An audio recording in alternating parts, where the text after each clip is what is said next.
Well, I'm back. It seems that there are still communication glitches on my side of the world. I'm not sure if it's Facebook or my computer, but whatever it is, I hope that the rest of my little daily dose of love, body, mind, medicine is here for you to listen to on the replay.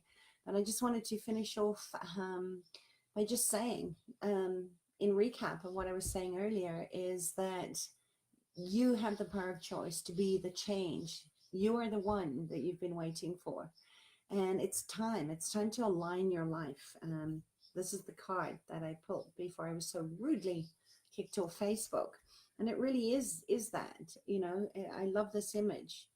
It's from Rebecca Campbell's pack called Work Your Light. And I love the energy on these cards. But it really is time as we enter into the last month of the year to look at where you are no longer in alignment with your soul's calling and what your heart is desiring of you.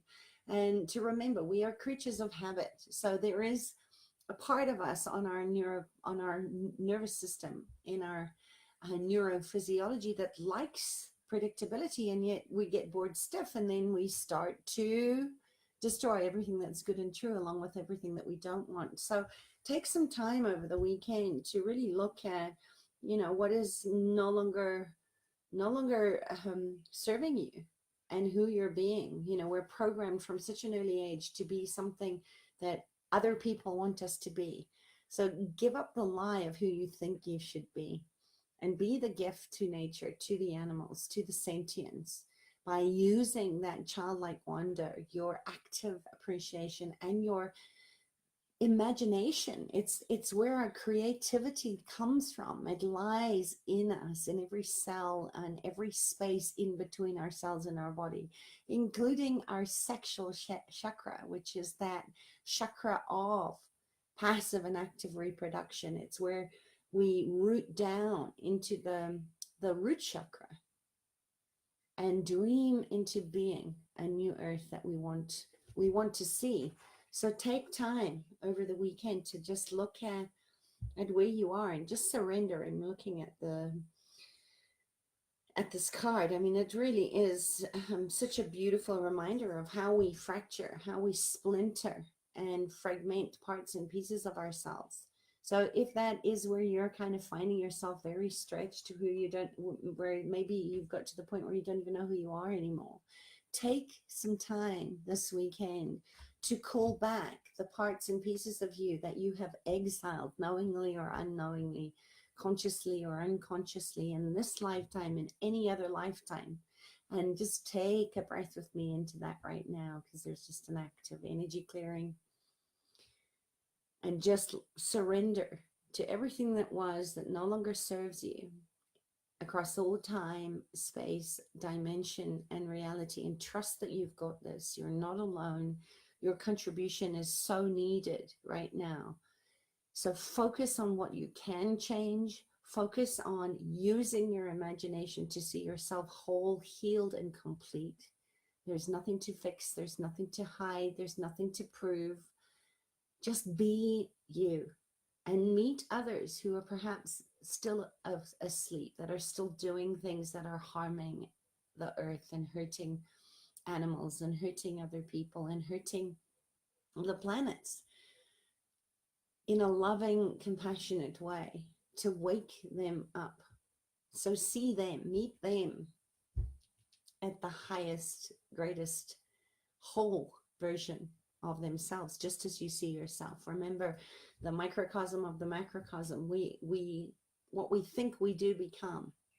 And this is where so many people use the the concept of the law of attraction, but they're not actively training, they're not actively working it, working all the laws, the universal laws of reciprocity and compassion and empathy and abundance. And I spoke a lot to that empathy gene yesterday. But I'm putting it out there that my first part of this video is going to be available for you on the replay. And if it isn't, and you're just tuning into this one, that's kind of it in a nutshell. Sweet and simple today. Use your imagination to see the world the oceans, the rivers, the land, your body, the body of life, the body of animals, the body of nature, the elementals as whole heal and restored. And acknowledge the part that you're playing.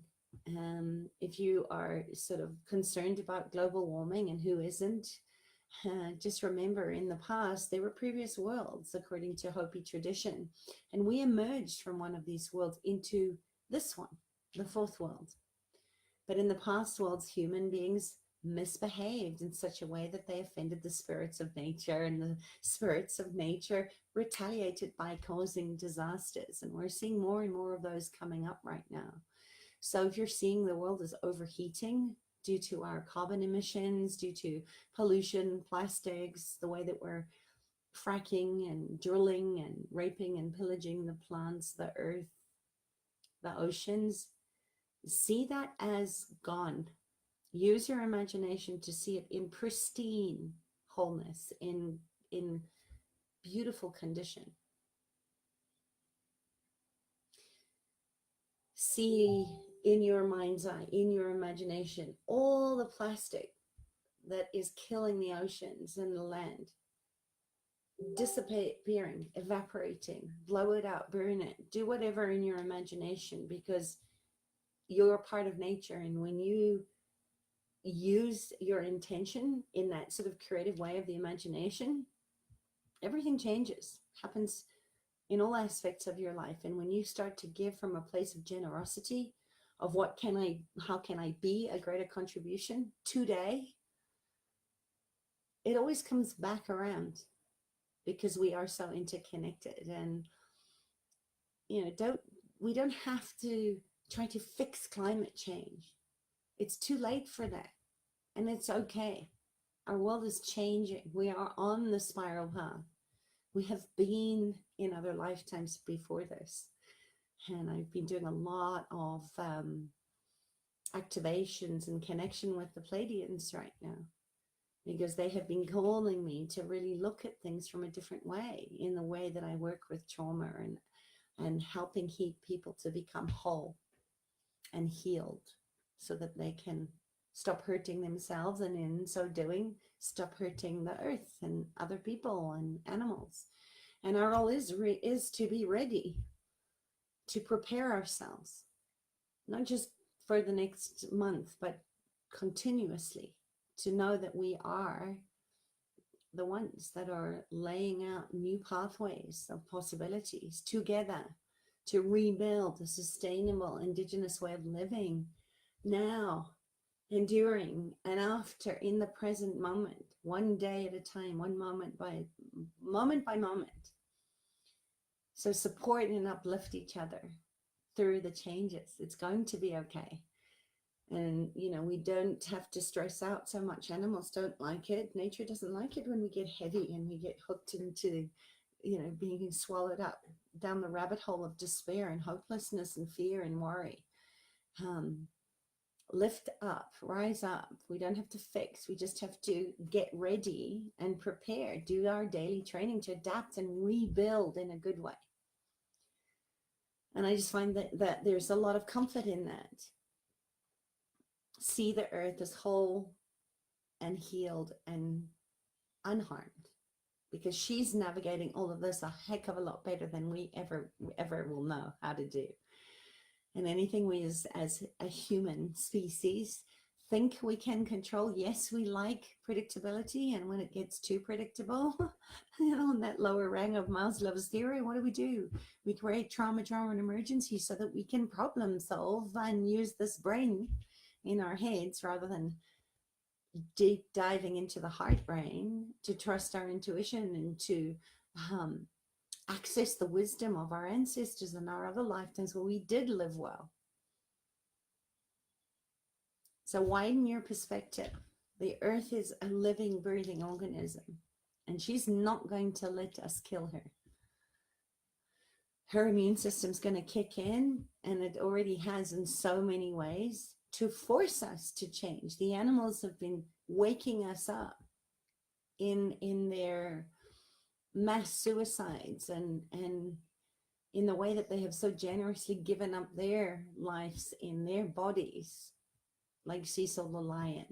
Um, there's just so many animals at the moment. The wolves, the bears that are being driven to extinction by idiotic men with small penises, frankly, that think they are going to feel better about themselves by using some ridiculous telescopic lens on a big gun and take the life of a beautiful animal that has so much to learn, to teach them, if they would just listen. And if you never, here's a great movie suggested for the weekend, and it's an old one that really touched me to my core and still does. I've never ever forgotten that. And it's one of the things I use in my imagination to change, is called Powder. And I won't give it all away, but there's one part in that movie that, if you're a highly sensitive being, and you, if you're with me, you know, you are, you know, you care deeply.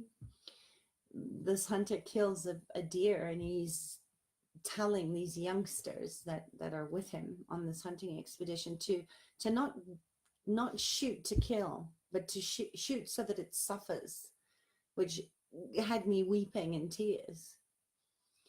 And this incredible man, who the movie is based on, takes the hand of the hunter and puts it on the steer, and he feels everything that this animal, who is in the dying process, is feeling. And I wish that I could send that energy out to everybody that thinks that it's okay to take an innocent's life for the pleasure or the fun of it. Nature tells us not to waste. Nature doesn't waste anything. That is the feeding cycle of life when it's harmonized. We are the ones that are out of balance. We have to stop the harming by eliminating the ways that we're self-harming ourselves. That's the inside job. That's the shadow work. That's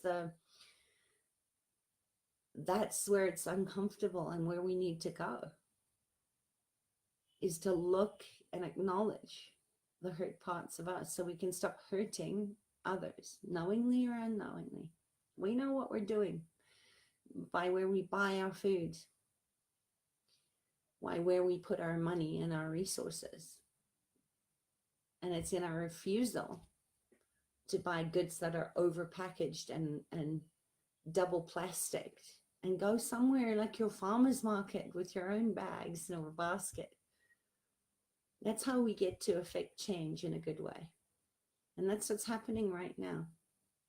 We're waking up, and you're part of that. And I am so grateful for your contribution and for being part of my life and learning alongside with me and teaching me from your own unique experiences. So thank you. Have a beautiful weekend, and let me know what you're dreaming into being, what you're wanting to imagine into being as we move into December and the last month of the year, where the dog energy, dog medicine, has taught us about what it means to be sovereign, what it means to be loyal, what it means to live from the heart, wide open,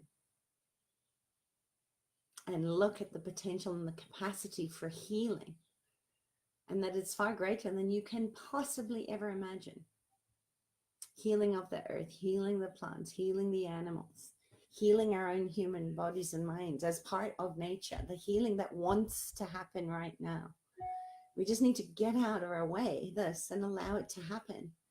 And the earth can do this without any help from us. We just need to give her a little breathing room, a little space, and come back into right relationship as part of nature. So I hope you join me, because that great mother is beautiful no matter what. And she's willing to fall on my head. She's perfectly willing to erupt right now into a volcano. She doesn't care. It's not personal. She does what she does, Mother Nature. And she's beautiful and brutal in her efforts to wake us up and come to our senses. Stop trying to control things that are out of your control. Use your magic through your imagination in a good way. There's nothing to fix. There's nothing to hide. There's nothing to prove. What we're experiencing today is the natural progression of our world. And yes, it's not easy, and it's certainly not comfortable. And yes, it's heartbreaking, but it's also beautiful. Walk the spiral path. Keep your heart open. Live into your legacy. Embrace every breath you take. We get to experience all the beauty and all the splendor amongst all the things that are harmful and hurtful and break our hearts open. So keep your heart open. You know what you have to do. Keep being you. Cultivate that sacred space of trust. Honor your truth in whatever way you can, and use your small but mighty life as best you can with wherever you are right now. Trust the earth is going through a shamanic initiation. And because she is, we are too. Embrace the work. Do the work. Trust that it might be really, really hard right now, but you have everything that you need right now to rise up like the phoenix out of the ashes. And trust that it's not all our fault. Don't go into guilt. That is not helpful. We're all doing the best with what we have. Trust that that's all part of a grand scheme. It's a grand divine. And trust that the healing is already happening. Act as if it already is. That the plan is life. And the potential and the capacity of the earth to heal herself, and her capacity to heal us, just as the animals are showing up and showing us who we are and mirroring our lies and limitations and self-harm. Trust, trust, trust. This is not about trying hard. Enough is enough. There's nothing to solve from this. Give yourself a permission to have a energetic prefrontal lobotomy and liberate yourself from those old constructs and paradigms. And have fun, play, create, imagine, and I'll meet you there. Trust that you are whole. The earth is whole. The oceans are whole. We are exactly where we need to be right now. You cannot break a spiral path. A circle has no beginning and no end, and we are in motion, in love. Be in love with life. I love you. No, I'm just rambling. And I'm about to cry. I see you, I honor you. Align your life to the truth and the beauty of who you are. Have a good one. Bye.